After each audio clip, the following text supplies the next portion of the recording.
আমি আজকে আসছি একটা কচু খেতে।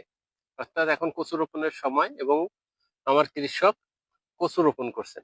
আসলে কচুটা আবার দেখানোর বিষয় না, এই জমিটাকে তিনি কিভাবে ব্যবহার করছেন সেটা হচ্ছে বিষয়।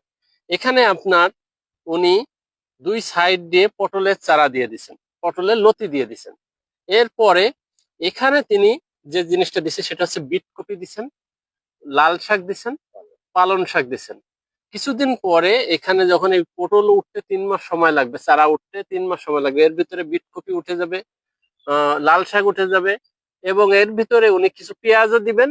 আবার এর সঙ্গে কিছু পরিমাণে হলো ফুলকপি, ওলকপি, বাঁধাকপি এই জাতীয় চারা এনে এখানে লাগাই দিবেন। অর্থাৎ এই জমিটাকে তিনি 5 ফসল একবারে নিচ্ছেন। এটা হচ্ছে প্রযুক্তি নাকি? আচ্ছা, আপনি কি কি ব্যবহার করছেন এখানে, মানে লাগাইছেন এখন বর্তমানে বর্তমানে কি কি লাগাইছেন? আমি লাল শাক, হ্যাঁ, পালং শাক, পালং শাক, বিট কপি, কপি, মানে পটল লাগাই নিয়েছে, পটল লাগানো হয়েছে, মাল কচু পোতাইছে। মানকচু পোতা হয়েছে। এটাই হচ্ছে। হ্যাঁ, এখন পাতাকপি লাগাবেন। বর্তমান ফসল। মানে এটা ওই যে বিটকপি বা আপনার ওই ইয়েটা হচ্ছে লাল শাক উঠে গেলে সেখানে হচ্ছে উনি পাতাকপি লাগাবেন, হ্যাঁ, আবার কিছু রসুন, পেঁয়াজ এসব গুলো লাগাই দিবেন ড্রেনের 2 ধার দিয়ে। হ্যাঁ। সুতরাং এই জমিটাকে উনি 5টা ফসল এখনই রেখেছেন এবং ভবিষ্যতে আরো 2টা ফসল এখানে লাগানোর পরিকল্পনা নিয়েছেন।